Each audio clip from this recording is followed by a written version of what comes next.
नमस्कार दोस्तों, Indian polity के एमसीक्यूज हम लोग शुरू कर रहे हैं।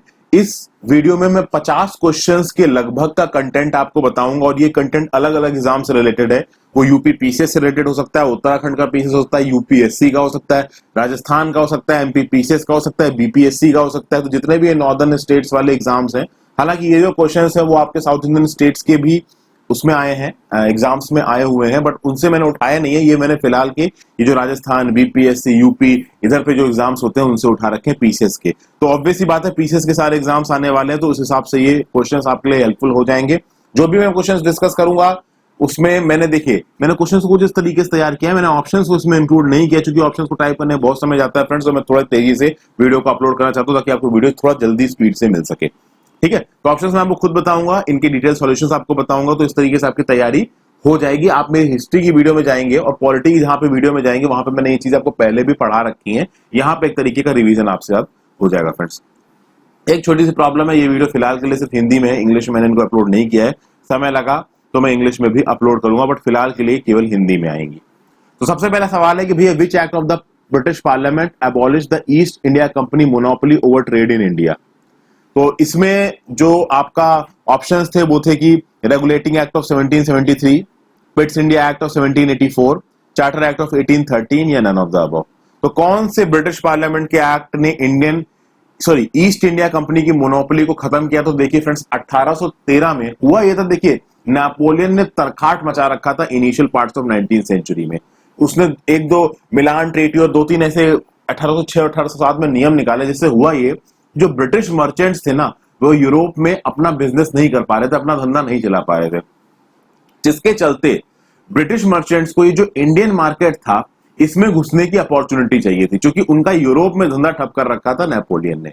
इसीलिए ब्रिटिश पार्लियामेंट पे प्रेशर पड़ा इन मर्चेंट्स का, और फाइनली ये हुआ कि 1813 में जो ईस्ट इंडिया कंपनी के पास मोनोपोली थी इंडिया में ट्रेड करने की, वो मोनोपोली छीन ली गई। केवल दो चीजों में ईस्ट इंडिया कंपनी की मोनोपोली बची रही, एक तो चाइना के साथ ट्रेड करने में और दूसरा चाय का ट्रेड करने में। और वो मोनोपोली भी आप देखोगे कि 1833 में छीन ली जाएगी ईस्ट इंडिया कंपनी के साथ। तो सबसे पहला एक्ट ब्रिटिश पार्लियामेंट का जिसके थ्रू ईस्ट इंडिया कंपनी की मोनोपोली छीन ली गई ट्रेड में इंडिया में, वो था 1813 में। केवल चाय और चाइना के साथ ट्रेड में बची, और वो चाय और चाइना वाली ट्रेड की मोनोपोली भी 1833 में छीन ली गई ईस्ट इंडिया कंपनी से। ये पहले सवाल का जवाब है। आगे चलते हैं। दूसरा सवाल, by which of the following act, ये वाला देख रहे हैं हम लोग दूसरा, legislative council of India receive the power to discuss the budget. इसका ऑप्शन में है भाई Indian council act 1861, Indian council act 1892, Indian council act 1909, Indian council act 1919। UP PCS का सवाल है। ये जो पहला सवाल था ये उत्तराखंड पीसीएस का सवाल था 2016 का प्रीलिम्स का। ये जो दूसरा सवाल मैं डिस्कस कर रहा हूं ये उत्तर प्रदेश पीसीएस का प्रीलिम्स का सवाल है 2003 का। तो भैया पहली बार लेजिस्लेटिव काउंसिल ऑफ इंडिया ने कब उसको पावर मिली कि वो बजट को डिस्कस कर सकता है? तो देखिए, ये पावर उसको मिली है इंडियन काउंसिल एक्ट 1892 में। इंडियन काउंसिल एक्ट 1892 में ये पावर मिली है लेजिस्लेटिव काउंसिल ऑफ इंडिया को कि वो बजट को डिस्कस कर सकता है। और याद रखिएगा फ्रेंड्स, इंडियन काउंसिल एक्ट के बारे में एक दो इंपॉर्टेंट पॉइंट्स मैं आपको और बता रहा हूं कि देखिए, जब भी बात आती है आपके लेजिस्लेटिव काउंसिल ऑफ इंडिया में मेंबरशिप की या प्रोविंशियल लेजिस्लेटिव काउंसिल्स में मेंबरशिप की, तो दो तरीके के मेंबर्स होते थे। एक होते थे ऑफिशियल मेंबर्स, एक होते थे नॉन ऑफिशियल मेंबर्स। बस यहां पे समझ जाइए, दोनों का फर्क यही था कि ऑफिशियल मेंबर्स होते थे अंग्रेज, नॉन ऑफिशियल मेंबर्स होते थे इंडियन।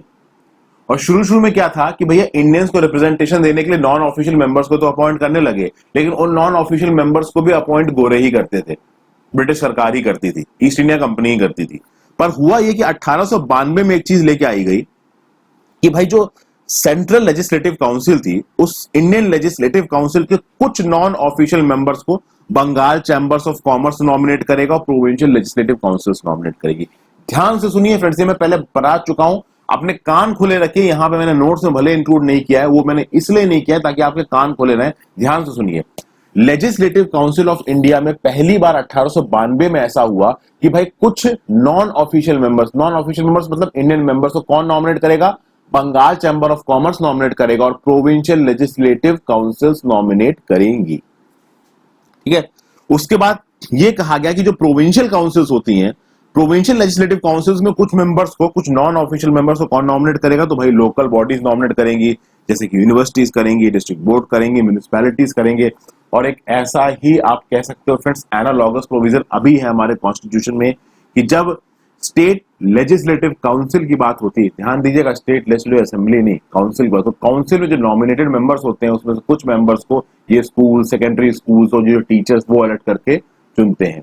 अगर आपको याद हो प्रोविजन, नहीं याद हो तो जाके डिस्कस करिए, जाके रिवाइज करिए अपनी ये पॉलिटी में। उसके बाद फ्रेंड्स एक बात और याद रखिएगा कि डिस्कस बजट को डिस्कस करने की पावर और एग्जीक्यूटिव से बजट के रिगार्डिंग क्वेश्चन पूछने की पावर भी आपको 1892 के इंडियन काउंसिल एक्ट में मिली थी। फिर तीसरे क्वेश्चन पे आ जाते हैं कि भैया कौन सा एक्ट ने supreme court of Calcutta establish किया, तो चार ऑप्शन है, regulating act 1773, Pitt's act 1784, charter act 1813, charter act 1833। 1813-1833 के बारे में अभी हमने बात की फ्रेंड्स। देखिए पहली बार जो सुप्रीम कोर्ट कलकत्ता में एस्टैब्लिश किया गया था वो किया गया था रेगुलेटिंग एक्ट 1773 के अंदर, रेगुलेटिंग एक्ट 1773 के अंदर, याद रखिएगा इसको, ठीक है। सुप्रीम कोर्ट पहली बार ये हुआ था, इसका नाम उसमें क्या था, फोर्ट विलियम कैलकाटा, तो इसको फोर्ट विलियम कैलकाटा में इस्टेब्लिश किया गया था इस सुप्रीम कोर्ट को 1773 के एक्ट के दौरान। और इसके चीफ जस्टिस पहले कौन थे, Elijah Impey, ELIJAHIMPHEY, Elijah Impey इसके पहले चीफ जस्टिस थे। आगे चलते हैं, चौथा question, which one of the following acts was the federal code of India created, कौन से एक्ट के थ्रू हमारा फेडरल कोड बना था।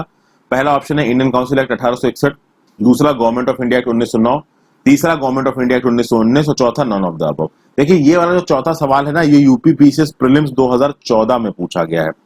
जो ये तीसरा सवाल था ना फ्रेंड्स कि भैया सुप्रीम कोर्ट ऑफ कलकत्ता कब आया था, ये पूछा गया था आपका यूपी पीसीएस मेंस 2010 में, ठीक है। तो ये तीसरा वाला यूपी पीसीएस मेंस 2010 में पूछा गया, चौथा वाला आपको पूछा गया यूपी पीसीएस प्रीलिम्स 2014 में।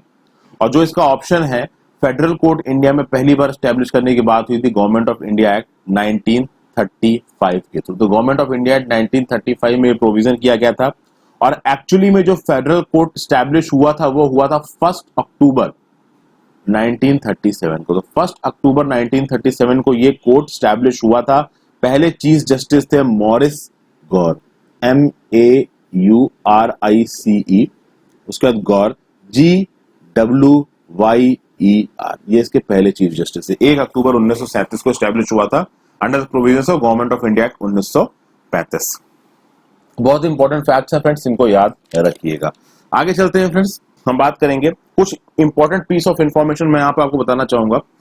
यहाँ पे एस्टैब्लिशमेंट ऑफ सुप्रीम कोर्ट की जब बात हुई तो रेगुलेटिंग एक्ट 1773 हो गया। अच्छा बताइए बोर्ड ऑफ कंट्रोल कब बना था। अगर आपने ठीक से पढ़ाई की है तो आपको पता होगा बोर्ड ऑफ कंट्रोल क्या होता है। देखिए एक होता है कोर्ट ऑफ डायरेक्टर्स जो कि ईस्ट इंडिया कंपनी के जो मेन एग्जीक्यूटिव्स होते हैं उसमें बैठते हैं, और एक बनाया था board of control. Board of control में ब्रिटिश पार्लियामेंट के एग्जीक्यूटिव्स बैठते हैं। तो court of directors east India company का था और board of control British parliament का था। बोर्ड ऑफ कंट्रोल को बनाया ही इसलिए गया था ताकि वो कोर्ट ऑफ डायरेक्टर्स यानी कि ईस्ट इंडिया कंपनी की पावर को चेक कर सके, ठीक है। सब कुछ इंटरकनेक्टेड था क्योंकि उस समय अमेरिकन रेवोल्यूशन हो गया था और इंग्लैंड से गए हुए लोग जो जाके अमेरिका में सेटल हुए थे उन्होंने इंग्लैंड के खिलाफ ही जंग छेड़ दी थी। तो इसलिए यहां पे कंट्रोल करने की बात आई थी, कंट्रोल करने के लिए बोर्ड ऑफ कंट्रोल बनाया गया। ये बोर्ड ऑफ कंट्रोल बना था पिट्स इंडिया एक्ट 1784 के थ्रू, बस इस बात को याद रखिएगा। 1784 रेगुलेटिंग एक्ट के थ्रू बोर्ड ऑफ कंट्रोल बना था। एक और पीस ऑफ इंफॉर्मेशन, ये पीस ऑफ इंफॉर्मेशन चाहे तो आप लिखते जाइए फ्रेंड्स, काम आ जाएंगी कहीं ना कहीं। पहली बार ये जो क्रिश्चियन मिशनरीज थे ना उनको अपने धर्म प्रचार के लिए परमिशन कब दी गई इंडिया में काम करने के लिए। तो क्रिश्चियन मिशनरीज पहली बार आके इंडिया में काम कर सकें, क्रिश्चियन धर्म का प्रचार कर सकें, ये पहली बार परमिशन कब दी गई ऑफिशियली, चार्टर एक्ट 1813 में परमिशन दी गई, ठीक है। और गवर्नर जनरल के काउंसिल का में पहली बार लॉ मेंबर का अपॉइंटमेंट कब हुआ, तो वो हुआ चार्टर एक्ट 1833 में, 1833 में। बस एक लाइन में मैं बहुत इंपॉर्टेंट इंफॉर्मेशन बोलता जा रहा हूं फ्रेंड्स, चाहिए तो लिख लीजिए नहीं तो बस सुनते रहिए। लिख लेंगे इस चीज को ज्यादा यूजफुल होगा क्योंकि आपकी तो एक ही लाइन जाएगी ना। Law member appointed to governor general council 1833, Christian missionary allowed for first time 1813। तो एग्जाम से एक दिन पहले दो दिन पहले इंफॉर्मेशन बहुत काम आने वाली है। आगे चलते हैं कि भैया in the context of Indian history dyarchy किसे बोला जाता है। अब देखिए ये सवाल बहुत इंपॉर्टेंट हो जाता है क्योंकि फ्रेंड्स ये IAS प्रीलिम्स 2017 में आया है, तो आप समझ ही सकते हैं कि इंपॉर्टेंट कितना इंपॉर्टेंट। इसमें आप ऑप्शंस दे सकते हैं, division of central legislature, to houses, options देख के आप इसका सॉल्यूशन ढूंढने की कोशिश कीजिए। मैं सीधा आपको सॉल्यूशन बता रहा हूं। इसका सॉल्यूशन है division of subjects delegated to the provinces in 2 categories. हुआ यह था कि फ्रेंड्स, जो आपका इंडियन काउंसिल एक्ट था 1919, जिसको मॉन्टेगू चेम्सफोर्ड रिफॉर्म भी बोलते हैं, उसमें डायरकी को इंट्रोड्यूस किया गया प्रोविंशियल लेवल पे। और प्रोविंशियल लेवल पे जो भी सब्जेक्ट्स होते थे उनको रिजर्व्ड और ट्रांसफर्ड में बांटा गया। रिजर्व्ड और ट्रांसफर्ड में, रिजर्व्ड वो सब्जेक्ट्स थे जिनको गवर्नर जनरल और उनकी काउंसिल रूल करेंगी, और ट्रांसफर वो सब्जेक्ट्स थे जिनको गवर्नर जनरल रूल करेंगे, उस पर पॉलिसी बनाएंगे, उनको इंप्लीमेंट करेंगे with the help of council of ministers responsible to the legislature, जो आज की डेट में चल रहा है। तो रिजर्व ट्रांसफर, लेकिन प्रॉब्लम ये थी कि फ्रेंड्स की जो रिजर्व सब्जेक्ट्स थे उसमें सब इंपॉर्टेंट चीजें थी, जैसे finance, police, law and order. Transferred में सब बकवास चीजें थी जिनपे कभी भी ब्रिटिश गवर्नमेंट ने ध्यान नहीं थे, जैसे कि एजुकेशन थी, तो पढ़ाई लिखाई पे कभी ध्यान दिया था ब्रिटिशर्स ने इंडिया की। इसमें लोकल सेल्फ गवर्नमेंट थी, तो लोकल सेल्फ गवर्नमेंट पे भी कभी ध्यान दिया था, वो तो अपनी डिक्टेटरशिप चला रहे थे। एग्रीकल्चर पे भी कभी ज्यादा ध्यान नहीं दिया ब्रिटिशर्स ने। तो इस तरीके की जो बेकार के सब्जेक्ट्स थे ब्रिटिशर्स के लिए, वो उन्होंने ट्रांसफर में डाल दिया, बस ये नाम के लिए कि देखिए हमने प्रोविंसेस में ऑटोनॉमी दी है लोगों को। ठीक है, तो पांचवें का आंसर हो जाएगा आपका डी। छठे पे आ जाते हैं friends, which of the following acts dyarchy was introduced at the central level. तो याद रखिएगा फ्रेंड्स, डायरकी के हिसाब से आपको दो चीजें याद रखनी है। डायरकी पहली बार प्रोविंसेस में इंट्रोड्यूस हुई थी 1919 में। ठीक है, ये छठे क्वेश्चन की बात कर रहा हूं मैं, समझे। तो जो अच्छा एक बात और बात करिएगा फ्रेंड्स कि ये जो सवाल आया है ये यूपी पीसीएस प्रीलिम्स 2008 का है। ठीक है, 2008 का है ये सवाल, तो आप समझ सकते हैं इंपॉर्टेंट हो गया। तो सबसे पहली बात, डायरकी को पहली बार प्रोविंसेस में इंट्रोड्यूस किया गया मॉन्टेगू चेम्सफोर्ड रिफॉर्म के थ्रू, यानी इंडियन काउंसिल एक्ट ऑफ 1919 के थ्रू। 1935 जब गवर्नमेंट ऑफ इंडिया एक्ट आया, उसने कहा कि भैया डायरकी हम प्रोविंसेस से हटा देंगे और सेंट्रल लेवल पे इंट्रोड्यूस करेंगे। तो बात कही गई कि भैया डायरकी को सेंट्रल लेवल पे इंट्रोड्यूस किया जाएगा। ये कब कहा गया? गवर्नमेंट ऑफ इंडिया एक्ट 1935 के थ्रू कहा गया। और देखिए, गवर्नमेंट ऑफ इंडिया एक्ट 1935 के थ्रू बहुत कुछ हुआ है। गवर्नमेंट ऑफ इंडिया एक्ट 1935 के थ्रू बर्मा को इंडिया सेपरेट कर दिया गया, और बर्मा एक्चुअली सेपरेट हो गया अप्रैल 1937 में। इंपॉर्टेंट पीस ऑफ इंफॉर्मेशन बता रहा हूं, अपने कान खुले रखिएगा। उसके बाद एक ऑल इंडिया फेडरेशन को बनाने की बात की गई गवर्नमेंट ऑफ इंडिया एक्ट 1935 में। इस ऑल इंडिया फेडरेशन में प्रिंसली स्टेट भी आएंगी और जो ब्रिटिश इंडिया की प्रोविंसेस है। प्रिंसली स्टेट जो अभी भी राजा रजवाड़ों के अंदर थी, और ब्रिटिश इंडियन प्रोविंसेस जो डायरेक्ट इंग्लैंड की कंट्रोल के अंदर में थी, यानी कि ईस्ट इंडिया कंपनी की कंट्रोल के अंदर में थी। और ईस्ट इंडिया कंपनी अबॉलिश हो गई तो यानी कि ब्रिटिश सरकार के कंट्रोल के अंदर में थी। पहली बार फेडरल कोर्ट स्टैब्लिश किया गया था गवर्नमेंट ऑफ इंडिया एक्ट 1935 की प्रोविजंस के थ्रू। हालांकि ये स्टैब्लिश हुआ था 1 अक्टूबर 1937 को। पहले चीफ जस्टिस से सर मॉरिस गौर, बता चुका हूं। पहला central federal bank government of India act 1935 के अंदर में आया था, जिसको बाद में रिजर्व बैंक ऑफ इंडिया भी कहा जाता है। ठीक है फ्रेंड्स, काम भर चीजें समझ में आई, आगे चलते हैं। तो सेंट्रल लेवल पे आपको समझ में आ गया कि डायरकी किसने इंट्रोड्यूस की? गवर्नमेंट ऑफ इंडिया एक्ट 1935 में। और ये 7वां जो सवाल है, ये तो बहुत ही आसान सवाल है। एमपीपीसीएस प्रीलिम्स 2017 में पूछा गया है, और ये बहुत सबसे इजी सवाल है, सबको पता होगा। इनफैक्ट ऑप्शन देखने से पहले आपको मालूम पड़ गया होगा कि जो एक्ट ऑफ 1909 है किससे एसोसिएटेड है। तो पहला option introduction of separate electorate, दूसरा डिसेंट्रलाइजेशन, तीसरा डायरकी, चौथा लेजिस्लेटिव काउंसिल। इसका आंसर है सेपरेट इलेक्टोरेट। ये भैया आपका मॉर्ले मिंटो रिफॉर्म्स में जो सबसे बड़ी चीज हुई थी कि भैया सेपरेट इलेक्टोरेट्स लाए गए थे मुस्लिम्स के लिए। सबको पता होगा, नहीं पता है तो भैया आपको ठीक से पढ़ने की जरूरत है। आगे आते हैं क्वेश्चन नंबर 8 पे। इसमें क्या दे रखा है? देखिए फ्रेंड्स, हो क्या रहा है कि जो क्वेश्चंस बार बार अलग अलग एग्जाम्स में पूछे गए हैं ना, उनको मैं एक ही बार बता के खत्म कर रहा हूं। बार बार वही क्वेश्चंस लिख के टाइप करके करने का फायदा क्या है? तो ये क्वेश्चन जो आपके सामने अब आया है, ये यूपीएससी प्रीलिम्स 2012 में पूछा गया है। इसमें पूछा गया कि which of the following are the principal features of government of India act 1919। चारों ऑप्शंस आप पढ़ लीजिए फ्रेंड्स। इसमें कौन कौन से ऑप्शन सही है? तो उसमें 1 ऑप्शन सही है कि भैया introduction of dyarchy in the executive government of the provinces, और तीसरा ऑप्शन सही है devolution of legislative authority by the centre to the provinces. जब डायरकी इंट्रोड्यूस की गई तो उसमें ट्रांसफर्ड और रिजर्व सब्जेक्ट्स लाए गए। तो ब्रिटिशर्स ने कहा कि रिजर्व सब्जेक्ट्स के थ्रू हम थोड़ी बहुत पावर दे रहे हैं प्रोविंसेस को अपना एडमिनिस्ट्रेशन करने की। ठीक है, तो इसमें 1 और 3 सही है, बाकी दोनों आपके गलत हो जाते हैं, क्योंकि सेपरेट कम्युनल इलेक्टोरेट्स आपके 1909 में आए थे। इस बात को आप ध्यान रखिएगा। तो 1 और 3 सही है। थोड़ा सा तीसरे सवाल को एलिमिनेट करना ट्रिकी हो जाता है, क्योंकि इसमें एक ऑप्शन 1 ओनली भी है, बट 1 ओनली गलत है। सही ऑप्शन 1 और 3 है। डेवोल्यूशन ऑफ लेजिस्लेटिव अथॉरिटी किसके थ्रू हुआ था? जो ट्रांसफर्ड और आपके रिजर्व सब्जेक्ट्स थे, तो जो ट्रांसफर्ड सब्जेक्ट्स थे उसके थ्रू थोड़ी बहुत लेजिस्लेटिव अथॉरिटी दी गई थी प्रोविंसेस को, हालांकि वो नाम की ही थी, रियल में ऑन ग्राउंड कुछ भी नहीं हुआ था। गवर्नमेंट ऑफ इंडिया एक्ट 1919 में एक चीज और हुई थी कि जो आपके सेपरेट इलेक्टोरेट्स थे ना, ये सेपरेट इलेक्टोरेट सिख को भी दे दिए गए, एंग्लो इंडियंस को भी दे दिए गए, यूरोपियंस को भी दे दिए गए, इंडियन क्रिश्चियंस को भी दे दिए गए। तो भैया जो सेपरेट इलेक्टोरेट जो कि 1919 में शुरू हुआ, 1909 में शुरू हुआ, एक तरीके का ये प्रॉब्लम थी, कैंसर था, वो 1919 में और बढ़ाया गया और धीरे धीरे आप आगे देखेंगे बढ़ाता ही जाएगा। आगे, प्रिंसिपल ऑफ कॉन्स्टिट्यूशनल ऑटोक्रेसी कौन से एक्ट के थ्रू आई? चार ऑप्शंस मैं आपको बता देता हूं। Indian council act of 1909, government of India act 1919, government of India act of 1935, Indian independence act of 1947। इसका आंसर है government of India act of 1935,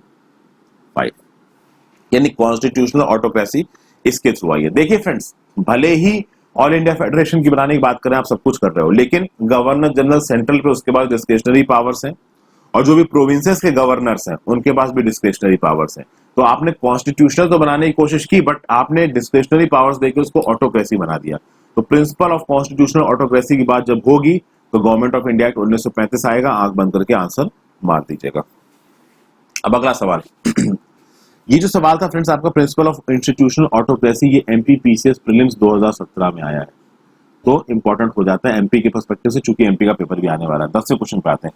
the Indian legislature was made by cameral. अच्छा देखिए, अगर कुछ लोग इस वीडियो को बाद में भी देख रहे हैं, देखिए इंपॉर्टेंट आपके लिए तब भी, क्योंकि ये स्टैटिक हिस्ट्री के क्वेश्चन है और आने वाले कई सालों तक, 50 सालों तक ये क्वेश्चन एग्जाम में पूछे जाएंगे, चाहे वो पीसीएस का एग्जाम हो, यूपीएससी का हो, या आपके जनरल एग्जाम हो स्कूलों के, हर जगह ये चीजें आएंगी आपके सामने। पहली बार इंडियन लेजिस्लेचर को बाई कैमरल कब बनाया गया, ये सवाल है। ऑप्शन है Indian council act 1892, Indian council act 1909, government of India act 1919 और गवर्नमेंट ऑफ इंडिया एक्ट 1935। तो पहली बार जो बाई कैमरल बना था, लोकसभा राज्यसभा का कंसेप्ट आया था, वो आया था गवर्नमेंट ऑफ इंडिया एक्ट 1919 के थ्रू। याद रखिएगा, गवर्नमेंट ऑफ इंडिया एक्ट 1919 के थ्रू पहली बार बाई कैमरलिज्म का कंसेप्ट एंटर हुआ था। पहली बार एक अपर हाउस बनाया गया था जिसका नाम था काउंसिल ऑफ स्टेट, एक लोअर हाउस बनाया गया था जिसका नाम था लेजिस्लेटिव असेंबली। आपके काउंसिल ऑफ स्टेट में 60 मेंबर्स थे, लेजिस्लेटिव असेंबली में 114 मेंबर्स थे। ठीक है, आगे आते हैं फ्रेंड्स क्वेश्चन नंबर 11 पे। ये है power of the president to issue और रेलिक इशू ऑर्डिनेंस। ये भाई किसका पार्ट है, पहले बता देता हूं फ्रेंड्स। ये आपका क्वेश्चन आया है यूपीपीसीएस मेंस 2008 में।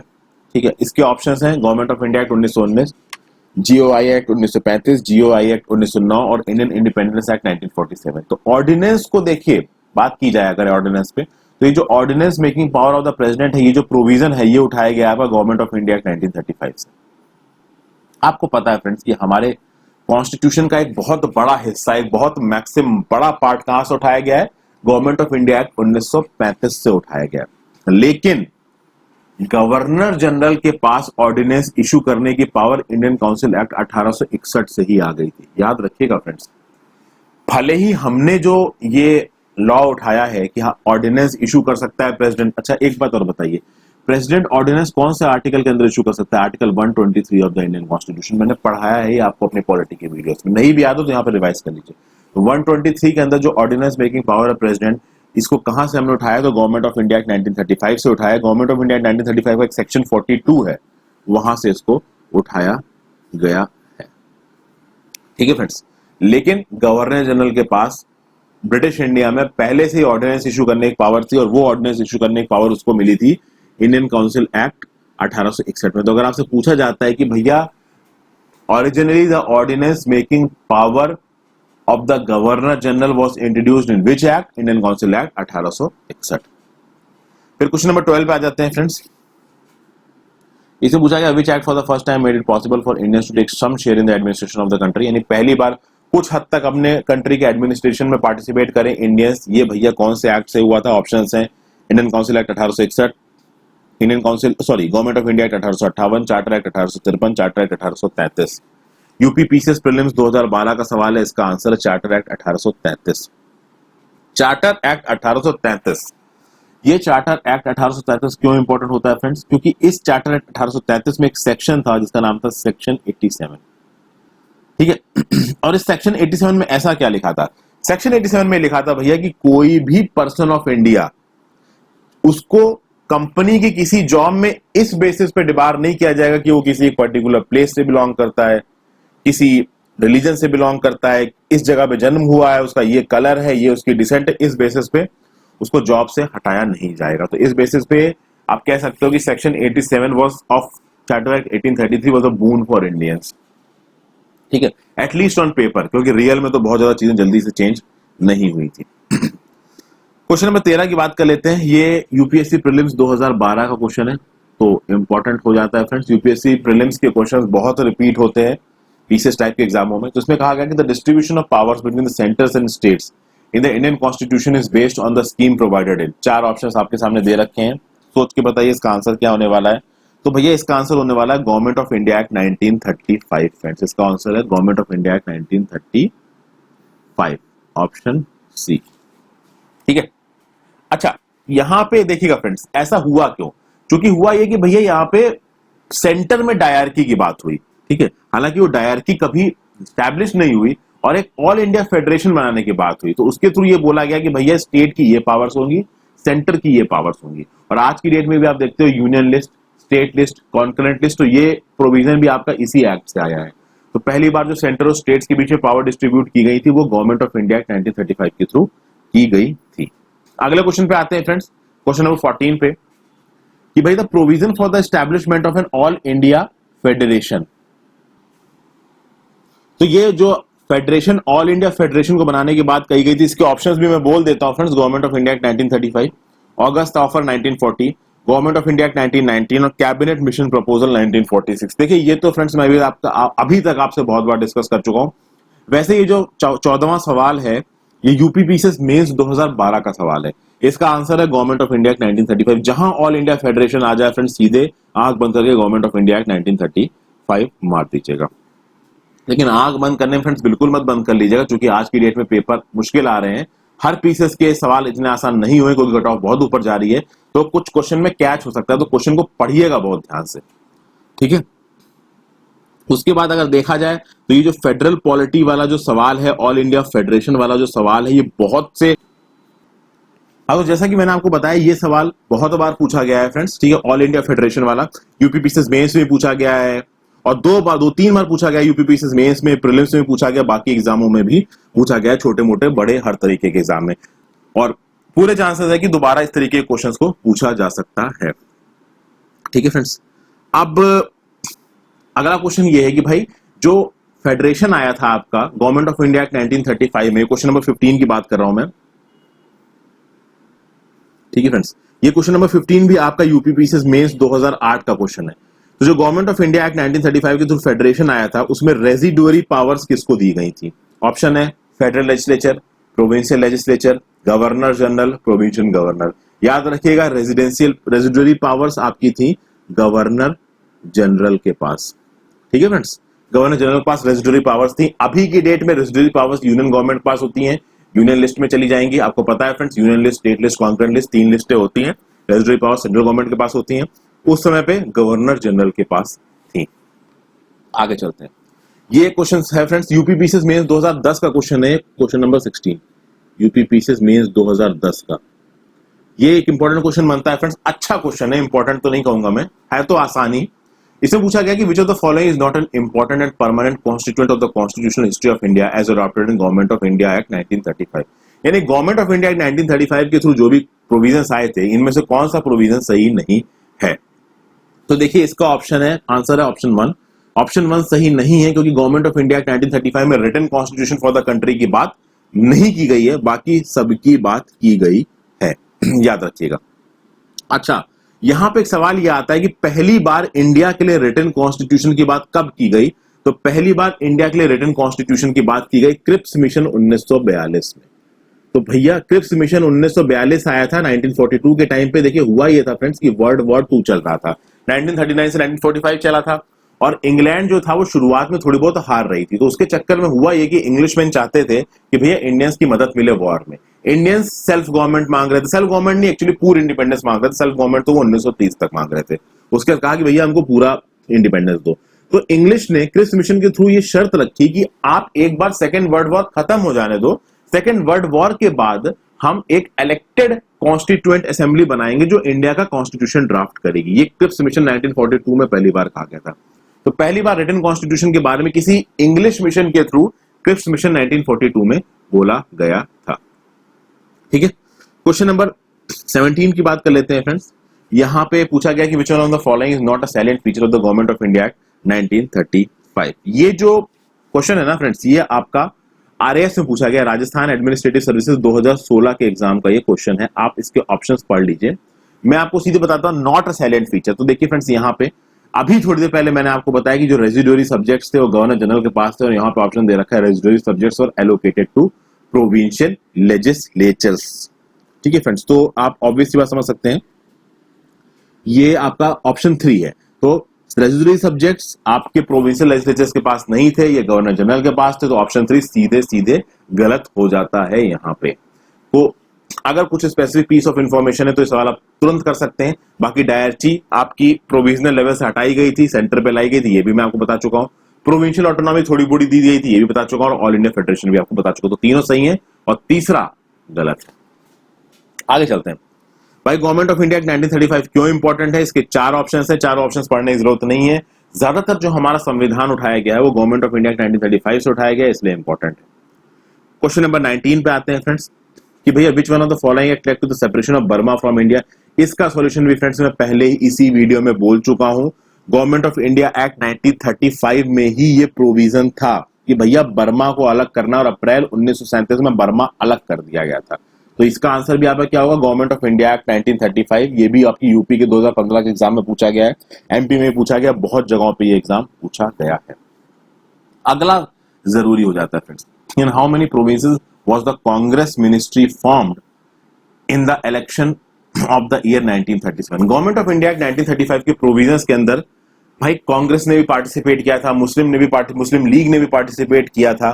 तो क्या हुआ था कि 11 जगहें थी, 11 प्रोविंसेस थी जहां इलेक्शन हुए थे। ये प्रोविंसेस थी Madras Bihar, central provinces Orissa, united provinces जो कि प्रेजेंट डे यूपी है, Assam, Bombay presidency, north western frontier province Bengal, Punjab Sindh. ये 11 प्रोविंसेस थी।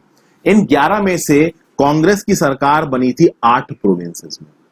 ठीक है, सॉरी 8 प्रोविंसेस में कांग्रेस की सरकार बनी थी। तो आपसे पूछा जाए कि भैया कांग्रेस की सरकार 11 में से कितने प्रोविंसेस में बनी थी? तो 8 प्रोविंसेस में बनी थी। वैसे तो फ्रेंड्स इस वीडियो को मैं बहुत अच्छे से बना चुका हूं, 26 month rule of Congress government. ठीक है, तो अगर आप मेरी मॉडर्न हिस्ट्री की प्लेलिस्ट में जाएंगे तो ये टॉपिक आपको बहुत डिटेल में मिल जाएगा। नहीं भी मिलता है तो याद रखिए टोटल 11 में हुए और 8 में कांग्रेस जीती।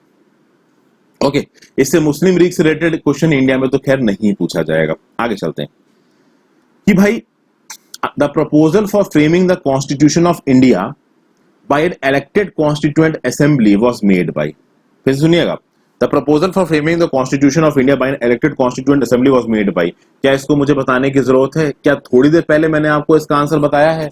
कब बताया है? ध्यान दीजिए, यहां बताया था आपको, क्रिप्स मिशन 1942। तो ये पूरा मैं आपको सॉल्यूशन बता चुका हूं। इसका आंसर है क्रिप्स मिशन 1942। जब ये सवाल आया था फ्रेंड्स, ठीक है, एक मिनट, सॉरी, 1942 इसका आंसर है क्रिप्स मिशन 1942। जब ये सवाल आया था उस समय पे ऑप्शंस दिए गए थे, Simon commission, government of India act 1935, Cripps mission और ब्रिटिश कैबिनेट डेलीगेशन। आंसर है क्रिप्स मिशन फ्रेंड्स। ठीक है, तो 21 का भी आंसर हो गया। यूपीपीसीएस मेंस 2008 का सवाल है क्वेश्चन नंबर 21। क्वेश्चन नंबर 22 की बात कर लेते हैं फ्रेंड्स। क्वेश्चन नंबर 22 आपका आईएएस प्रीलिम्स 2003 का सवाल है। ठीक है, सवाल पढ़ लीजिए। With reference to colonial rule what was sought by the Ilbert bill in 1883। देखिए फ्रेंड्स, मैं बहुत डिटेल में जा नहीं रहा हूं क्योंकि मुझे ज्यादा सवाल कवर करने एक वीडियो में और बहुत ज्यादा लंबी वीडियो बना के मैं आपके लिए वीडियो बोरिंग नहीं करना चाहता। तो कहीं पे भी लगे आप थोड़ा सा कंफ्यूज हो रहे हो तो आप एक काम करो, वीडियो को पॉज कर दो, ऑन द सेम टाइम आप अपने मोबाइल में, पैड में, लैपटॉप, कंप्यूटर में उस टॉपिक को खोल के उसके बारे में पढ़ो। चीजें एकदम क्रिस्टल क्लियर होती चली जाएंगी आपको। उसको बाद के लिए मत रखना। जब एक सवाल को आप देख रहे हो, यहां मैं बता रहा हूं, उसको उसी समय क्लियर करो और आगे बढ़ो। ठीक है, तो भाई इसका जो आंसर है इल्बर्ट बिल से रिलेटेड, यहां पे क्या था कि question option A, to bring the Indian and Europeans on par as far as criminal jurisdiction of court was concern. ये इसका ऑप्शन हुआ। ये था कि लॉर्ड रिपन थे, वाइसराय रिपन थे। वाइसराय रिपन ने कहा कि भाई जब क्रिमिनल केसेस की बात होगी डिस्ट्रिक्ट लेवल पे, तो जो ब्रिटिश ऑफेंडर्स हैं उनको इंडियन जज भी ट्राई कर सकते हैं। पहले क्या था कि भाई ब्रिटिश ऑफिसर्स को केवल ब्रिटिश जज ट्राई करेंगे, लेकिन अब इंडियन जज भी उनको ट्राई कर सकते हो। जैसे ही ये चीज बाहर निकल के आई, भैया तरखाट मच गया ब्रिटिशर्स के बीच में कि ये क्या तरीका है, इंडियंस को इतनी पावर कैसे दे सकते हो। और इल्बर्ट बिल फाइनली पास हुआ नहीं, बहुत ही कॉम्प्रोमाइज्ड फॉर्म में पास हुआ जिसका कोई मतलब था नहीं। पहली बार इंडियंस को ये भरोसा हो गया, दिखाई पड़ गया, एकदम प्रूफ हो गया कि ये ब्रिटिशर्स हमें कुछ नहीं देने वाले। तो ये एल्बर्ट बीट 1883 है। क्वेश्चन नंबर 23 पे आ जाते हैं कि भाई as per cabinet mission plan in the constituent assembly to decide allocated member seat in each province, one representative was in ratio to which population? Answer है 8 लाख, 10 लाख, 12 लाख, 15 लाख। ये यूपी पीसीएस प्रीलिम्स 2003 का सवाल है, यूपी पीसीएस का। तो इसमें friends आपको समझना चाहिए कि इसका जो आंसर है 10 लाख। यानी कि भाई एक मेंबर 10 लाख की पॉपुलेशन को रिप्रेजेंट करता था। कॉन्स्टिट्यूएंट असेंबली का एक मेंबर 10 लाख की पॉपुलेशन को रिप्रेजेंट करता था। कैबिनेट मिशन प्लान कब आया था? 1946 में आया था फ्रेंड्स। तो इस तरीके के क्वेश्चन जो एग्जैक्ट फिगर से रिलेट होते हैं, एग्जैक्ट डेट से रिलेट होते हैं, ये पीसीएस में बहुत पूछे जाते हैं फ्रेंड्स, तो याद होने चाहिए। आगे आते हैं भाई, which one the following was not a member of the cabinet mission. तो मैं बता देता हूं 3 मेंबर्स कौन थे कैबिनेट मिशन के। एक थे पैथिक लॉरेंस, एक थे स्टैफोर्ड क्रिप्स और एक थे एबी अलेक्जेंडर। ये 3 मेंबर्स थे। इस ऑप्शन में ये जो क्वेश्चन आया था यूपी के लोअर एग्जाम में 2015 में, एक विलियम वुड करके आंसर दिया हुआ था, वो गलत था। ठीक है, वो मेंबर नहीं थे। पैथिक लॉरेंस थे, स्टैफोर्ड क्रिप्स थे, एबी अलेक्जेंडर थे आपके कैबिनेट मिशन के मेंबर्स। आगे चलते हैं। First time Indian constituent assembly कौन से एक्ट के अंदर स्टैब्लिश की गई थी? देखिए फ्रेंड्स, इंडियन कॉन्स्टिट्यूएंट असेंबली को इलेक्टेड रिप्रेजेंटेटिव्स के बेसिस पे कॉन्स्टिट्यूट करने की बात किसने की? क्रिप्स मिशन 1942 ने।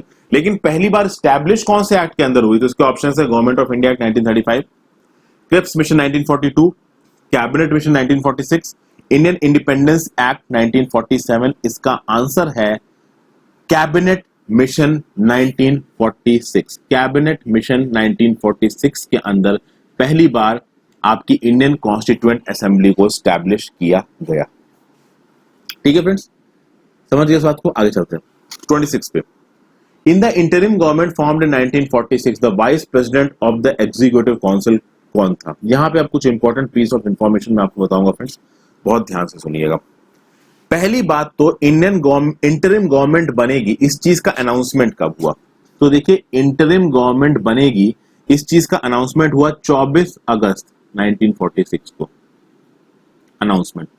और ये कहा गया कि भाई 2 सितंबर तक 1946 तक 2 सितंबर 1946 तक ये इंटरिम गवर्नमेंट काम कर देना शुरू करे, ये जरूरी है। यानी 24 अगस्त 1946 को बोला गया कि भाई इंटरिम गवर्नमेंट बननी है और 2 सितंबर तक उसका काम शुरू हो जाए, जो कि हुआ भी।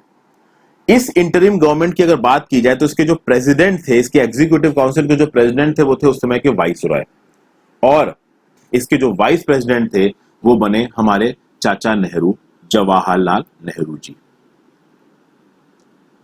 ठीक है फ्रेंड्स, जो हमारे पहले प्राइम मिनिस्टर भी थे।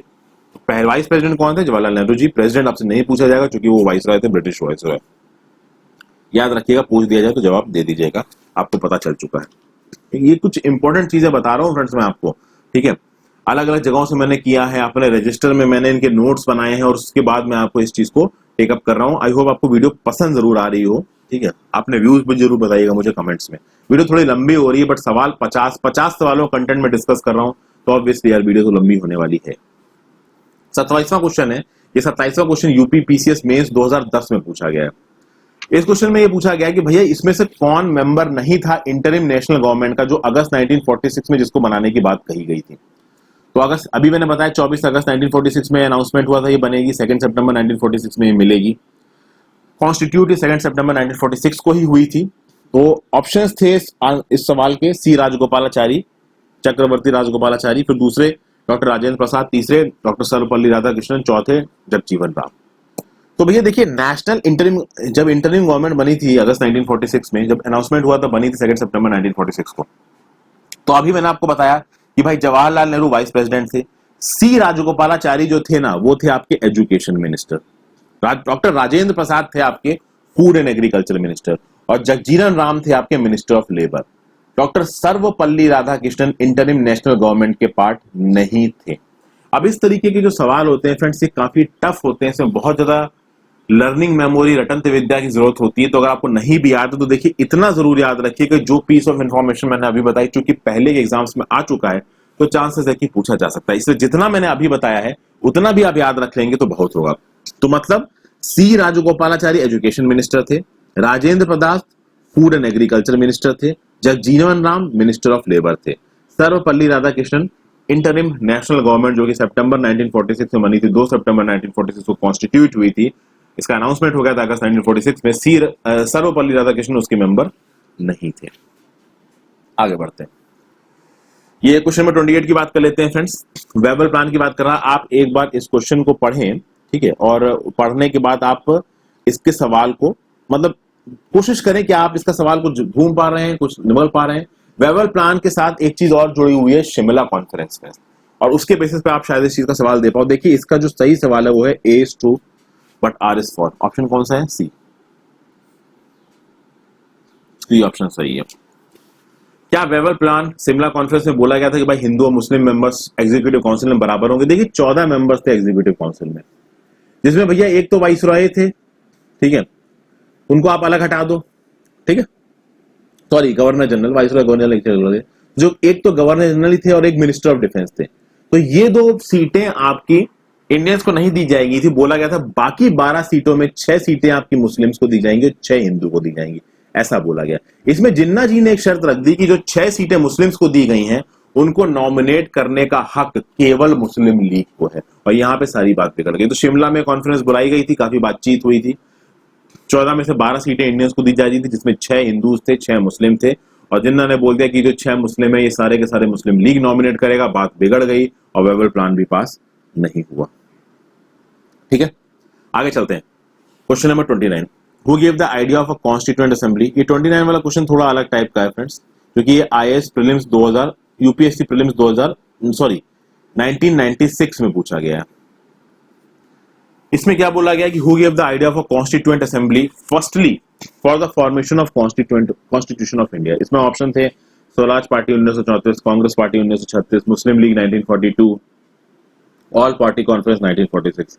आंसर है स्वराज पार्टी 1934। कहा गया कि भैया मई 1934 में जब स्वराज पार्टी बनी तो उन्होंने बोला कि हमारे पास सेल्फ डिसीजन का पावर होना चाहिए, सेल्फ रूल की पावर होना चाहिए, इसलिए हमें अपनी खुद की एक कॉन्स्टिट्यूएंट असेंबली बनानी चाहिए जिसमें हम अपने लिए खुद से नियम बनाएं। यूपीएससी क्वेश्चन है तो मैंने यहां पे आपके साथ डिस्कस कर लिया। आगे चलते हैं। अब ये जो नेक्स्ट क्वेश्चन है friends, which one of the following is an incorrect statement about constituent assembly. ये आपका एमपीपीसीएस प्रीलिम्स 2012 का क्वेश्चन है।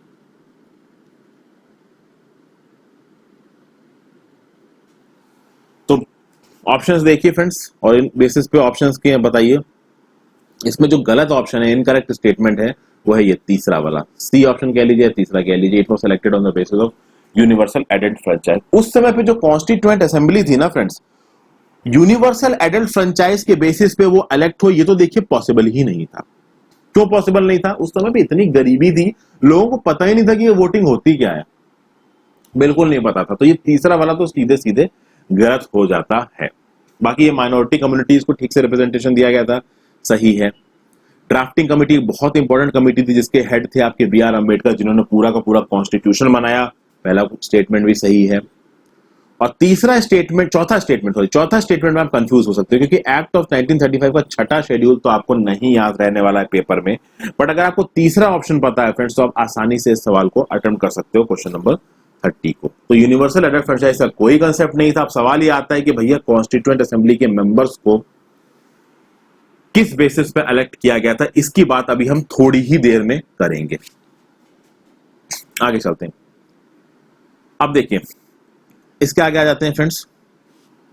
जैसा कि मैंने आपको बताया कि भैया कॉन्स्टिट्यूएंट असेंबली के मेंबर्स को कैसे इलेक्ट किया गया, तो यहां पे है member of the constituent assembly who drafted the constitution of India वर।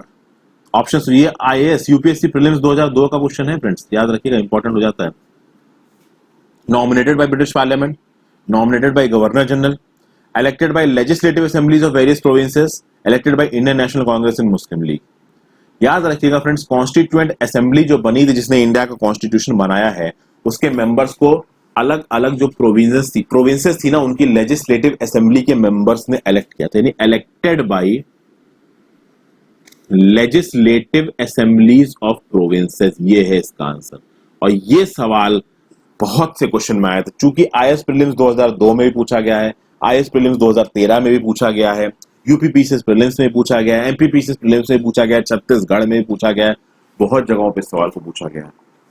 तो जो हमारी कॉन्स्टिट्यूएंट असेंबली थी उसके मेंबर्स को कैसे इलेक्ट किया गया था? लेजिस्लेटिव असेंबली की जो प्रोविंसेस की उन्होंने इलेक्ट किया था मेंबर्स को, किसकी? हमारी कॉन्स्टिट्यूएंट असेंबली के मेंबर्स को, जिसने हमारे कॉन्स्टिट्यूशन को ड्राफ्ट किया है, याद रखिएगा। ठीक है फ्रेंड्स, आगे चलते हैं। अगला क्वेश्चन है कि भाई who is the first elected chairman of constituent assembly? पहला इलेक्टेड चेयरमैन कौन था, और दूसरा है who chair the first meeting of constituent assembly. ये दो क्वेश्चन थोड़े से ट्रिकी हैं फ्रेंड्स, याद रखिएगा। यहाँ पे पहली बार जब मीटिंग हुई ना कॉन्स्टिट्यूएंट असेंबली की, अब यहाँ पे एक सवाल और बनता है कि पहली बार हमारी कॉन्स्टिट्यूएंट असेंबली जिसने हमारा कॉन्स्टिट्यूशन ड्राफ्ट किया, इसकी मीटिंग कब हुई? तो इसकी मीटिंग हुई 9 दिसंबर 1946 को। 9 दिसंबर 1946 को पहली बार हमारी कॉन्स्टिट्यूएंट असेंबली मिली। अब जब पहली बार मिली तो कोई चेयरमैन तो था नहीं, तो एक टेम्परेरी चेयरमैन अपॉइंट हुए जिनका नाम था डॉक्टर सच्चिदानंद सिन्हा। सच्चिदानंद सिन्हा। तो फर्स्ट टाइम जो हमारी कॉन्स्टिट्यूएंट असेंबली मिली, सबसे पहले चेयरमैन, सबसे पहली मीटिंग को किसने चेयर किया? सच्चिदानंद सिन्हा जी ने। तो 33 का आंसर हो गया, who chair the first meeting of constituent assembly? Sachchidananda Sinha. लेकिन 32 का आंसर ये नहीं है, क्योंकि पहले इलेक्टेड चेयरमैन कॉन्स्टिट्यूएंट असेंबली के कौन थे? वो थे डॉक्टर राजेंद्र प्रसाद। क्यों फ्रेंड्स? क्योंकि हुआ ये कि सच्चिदानंद सिन्हा टेम्परेरी थे और उसके बाद एक इलेक्शन हुआ, और उस इलेक्शन में 11 दिसंबर 1946 को राजेंद्र प्रसाद जी बने आपके first elected chairman of constituent assembly. तो पहली मीटिंग को प्रिसाइड किया सच्चिदानंद सिन्हा ने, और पहले इलेक्टेड चेयरमैन बने कॉन्स्टिट्यूएंट असेंबली के डॉक्टर राजेंद्र प्रसाद। समझे? अब यहां पे एक और क्वेश्चन निकल के आता है फ्रेंड्स आपके सामने कि constituent assembly of India was established on. तो कॉन्स्टिट्यूएंट असेंबली ऑफ इंडिया कब एस्टैब्लिश हुई? आपको अभी बताया मैंने फ्रेंड्स, 9 दिसंबर 1946। याद रखिएगा। और यही वो असेंबली थी जो आगे जाके हमारे कॉन्स्टिट्यूशन को ड्राफ्ट करेगी। तो क्वेश्चन नंबर 34 का आंसर भी आपको पूरी तरीके से हो गया फ्रेंड्स, क्लियर। ठीक है, अब इसमें बहुत से क्वेश्चंस बनते हैं। भैया कॉन्स्टिट्यूएंट असेंबली स्टैब्लिश कब हुई? यूपी पीसीएस का तो ये फेवरेट क्वेश्चन है, 9 दिसंबर 1946। ये कई बार पूछा गया यूपी पीसीएस प्रीलिम्स में, कभी भी दोबारा इसको पूछा जा सकता है। आगे चलते हैं फ्रेंड्स। ये जो कॉन्स्टिट्यूएंट असेंबली बनी, इसने एक रेजोल्यूशन लिया कि भैया इंडिया को हम लोग उसका एक नया कॉन्स्टिट्यूशन देंगे। ये रेजोल्यूशन कब लिया गया? और इसमें बहुत से ऑप्शंस आएंगे, मैं ऑप्शंस पढ़ के आपको कंफ्यूज नहीं करूंगा। ये रेजोल्यूशन लिया गया 22 जनवरी 1947 को। यानी कि ये जो कॉन्स्टिट्यूएंट असेंबली बनी थी, कब बनी थी? 9 दिसंबर 1946 को। इस कॉन्स्टिट्यूएंट असेंबली ने एक रेजोल्यूशन लिया कि भैया इंडिया को अपना खुद का एक कॉन्स्टिट्यूशन देंगे। ये रेजोल्यूशन कब लिया गया? 22 जनवरी 1947 को ये रेजोल्यूशन लिया गया। तो अभी के लिए फिलहाल इस वीडियो में इतने ही क्वेश्चन डिस्कस करेंगे, और क्वेश्चंस मैं बहुत जल्दी लेके आऊंगा। चूंकि फ्रेंड्स मैं बहुत ज्यादा टाइप नहीं कर रहा हूँ, ऑप्शंस इंक्लूड नहीं कर रहा हूँ, डिटेल में बता रहा हूँ। तो जल्दी ये वीडियोस आएंगी। मैं आपसे ये जरूर रिक्वेस्ट करूंगा कि आप मुझे बताओ कि आपको इस तरीके की वीडियोस कैसी लग रही है, मुझे और बतानी चाहिए, नहीं बतानी चाहिए। थैंक यू फ्रेंड्स, पसंद आया हो तो जरूर शेयर कर दीजिएगा। Thank you for watching, have a great day.